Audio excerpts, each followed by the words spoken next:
For centuries, we were taught a Bible illustrated with faces that looked very little like the people from the region where it all took place.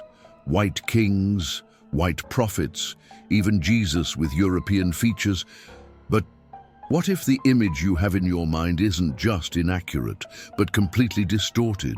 The truth is that Africa wasn't a background character in the biblical story.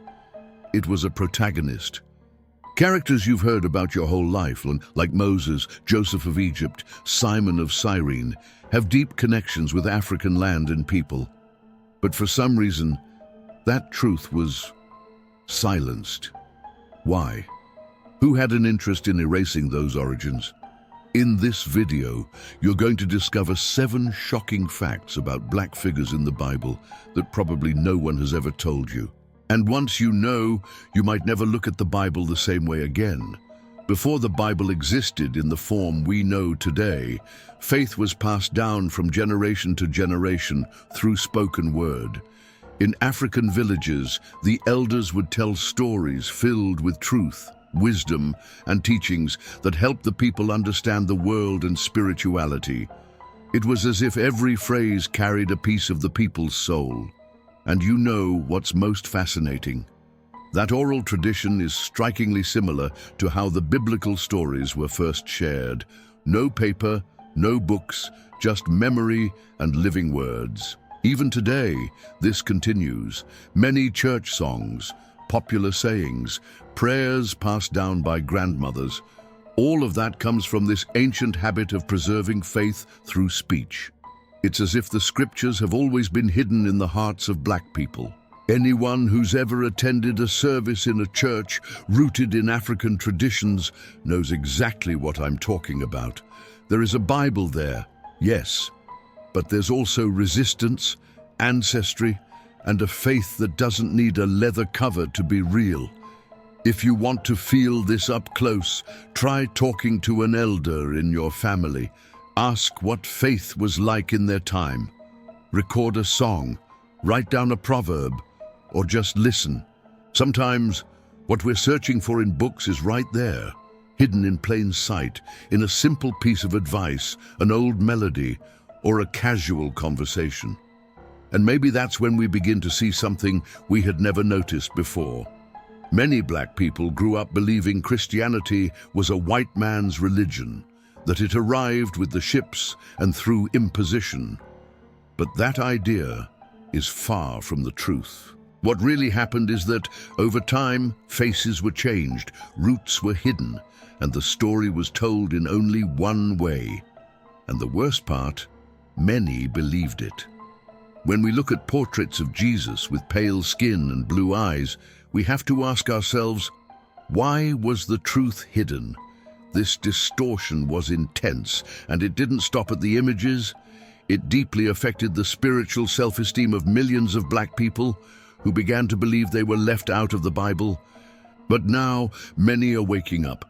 Just like natural hair, African clothing, and black features have come back to be valued, faith also needs to go through that same process of reclaiming. Because the black presence in Scripture has always existed. It was just erased, and now it's time to bring it back to light.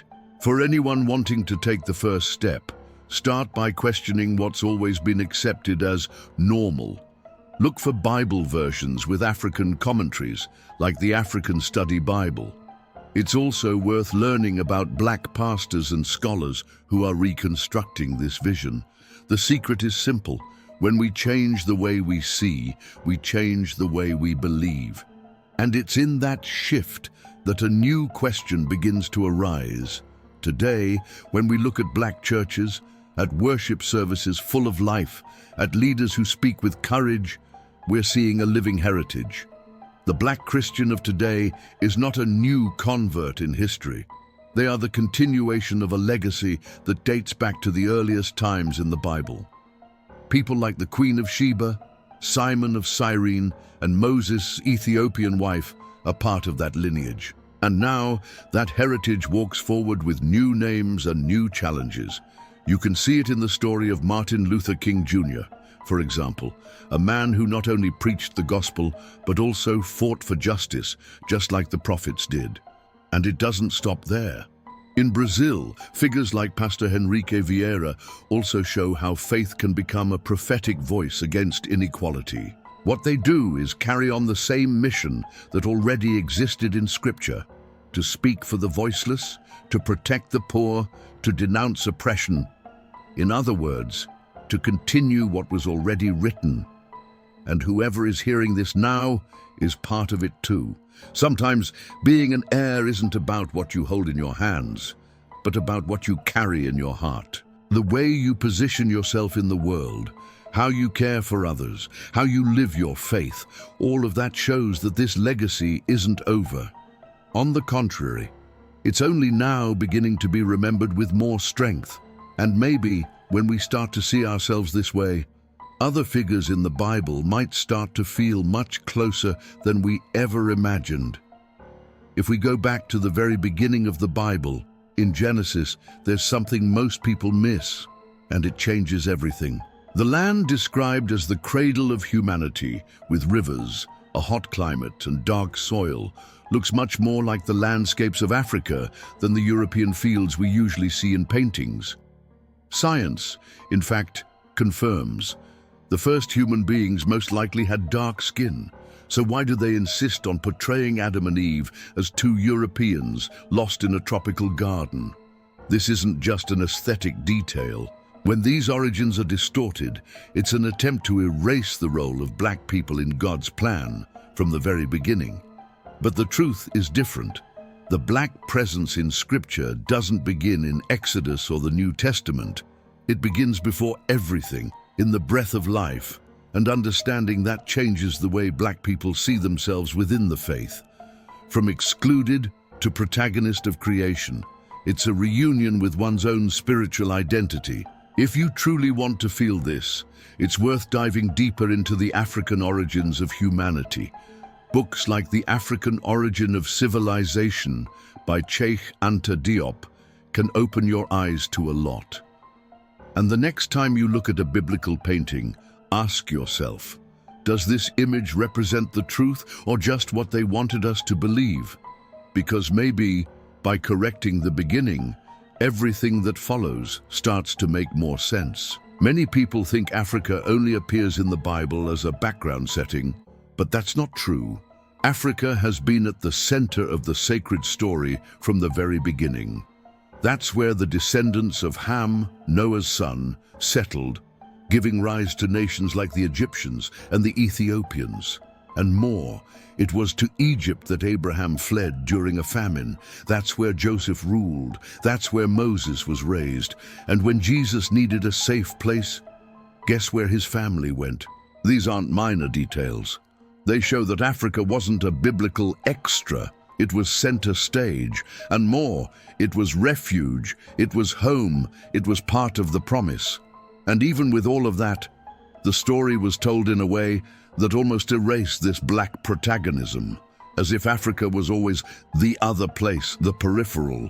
But anyone who reads carefully will notice Africa is everywhere in the Scriptures. You just need to know where to look. Want to see this more clearly? Take a look at ancient biblical maps, study Ethiopia during Solomon's time, or look into Alexandria, one of the greatest centers of early Christianity, located in North Africa. When you start connecting the dots, something clicks. Maybe the faith that many thought was foreign was actually much closer than they ever imagined. And get this, you don't have to search far to find black figures in the Bible who made history. There's the mighty Nimrod, grandson of Ham, who founded kingdoms. There's the Ethiopian woman who married Moses. Yes, Moses. There's the Queen of Sheba, who crossed deserts to witness Solomon's wisdom. And there's also Simon of Cyrene, the one who helped Jesus carry the cross. Black presence in the Scriptures is not an exception. It's a fundamental part of the plan. One of the most striking examples is the Ethiopian eunuch in the book of Acts. He was one of the first to accept the gospel. Before Europe, before Rome, an African man was already spreading the faith. It's as if God was saying from the start, "You've always been part of this." But that truth was hidden for so long that many still think they have no place in the story. But they do, and not just any place, a place of honor. Want to see this more clearly? Go look up those names. Read Acts 8 slowly. Learn more about the Queen of Sheba, who even appears in Ethiopian traditions, and start seeing yourself in them. Because the more we recognize ourselves in the scriptures, the harder it becomes to accept any narrative that tries to leave us out. And then comes that urge to uncover what else has been distorted for so long. For centuries, many people believed, or were led to believe, that the Bible had cursed black people. They said Ham, son of Noah, was the cursed one, and that his descendants, Africans, were doomed. But the truth is very different. The one who was actually cursed was Canaan, one of Ham's sons, and that has nothing to do with skin color. This myth was invented to justify slavery. They used scripture as an excuse to oppress. It's sad to think that so much pain and injustice was built on a poorly told lie, but now that the truth is coming to light, it needs to be spoken without fear. The Bible never said that black people were inferior. It never said that Africans were cursed. On the contrary, it shows black peoples being honored, used by God, and playing a central role in His plan. The problem was how all of this was erased, distorted, and taught in reverse for centuries. If you've ever heard the story of the curse of Ham and felt confused, go to Genesis 9 and read it carefully. Pay close attention to the words. Then, research how that idea was used during the era of slavery. Books like The Curse of Ham, Race and Slavery in Early Judaism, Christianity and Islam by David M. Goldenberg help reveal the scale of that lie. And when we begin to unravel this deception, other chains begin to break too. Now stop and think about this. Could it be that some biblical prophecies were also speaking to the suffering of black people? When we read Deuteronomy 28, it sounds like a portrait of slavery, colonization, and the wounds left by racism even today. The words are harsh: captivity, dispersion, humiliation, and many black scholars and spiritual leaders have been asking, what if this isn't just coincidence? What if the cry of black people was already written there, thousands of years ago? It's as if the scriptures recorded the pain before it happened, and at the same time, they left clues about liberation. Because the same God who heard the cry of the enslaved Hebrews in Egypt is the God who hears the cry of the marginalized today. He does not ignore. He moves. And when the Bible speaks of justice, of restoration, of lifting up those who were humiliated, it's talking about a future that begins to be built now. Want to dive deeper into this? Read Deuteronomy 28 with fresh eyes. Ask yourself if that text speaks to the story of your people. Look for reflections in black voices like James Cone or Renita Weems. And realize that maybe the prophecies are not just distant predictions, but living reminders that there is hope, even in the darkest days. And when that hope is ignited, a new question begins to emerge. For a long time, many were led to believe that Christianity was a white, European religion, far removed from black identity and history. But that idea falls apart when we truly look at the story of faith. The early church in Alexandria, in Egypt, was one of the first and most influential in the Christian world. Leaders like St. Augustine, who was African, shaped all of Christian theology. And in the Bible itself, there's a man named Simeon, nicknamed Niger, which literally means black. These facts are not just random trivia. They are pieces of a larger puzzle that was dismantled for centuries, and now, little by little, it's being put back together. The truth is that Christianity was born in the Middle East and grew alongside African communities. It didn't come from outside to black people, it sprouted there too. The problem is that, over time, the images and messages were whitened. Faith became a European product, but it was never meant to be. If you want to see this in action, look into the history of Christianity in Ethiopia, where there are Christian churches older than those in Europe. Or read the writings of Augustine of Hippo with this new perspective. And above all, look within yourself and understand that you are part of this story. Christianity has always been bigger than the labels placed on it. And when this truth begins to be rediscovered, identity also begins to heal from the inside out. Many people grew up hearing that black people were cursed, forgotten, left out by God. But the scriptures say something else. They reveal that black people were not rejected, they were chosen. From the very beginning, the Bible shows black characters on important missions, having encounters with God, playing central roles. The truth is, there's a divine calling behind this identity. It was just silenced by lies passed down through generations. When we begin to understand this calling, something shifts inside. It's no longer just about self-esteem. It becomes a spiritual restoration. You are not invisible in the Bible. You are part of the promise, a descendant of a strong, wise, and faithful people.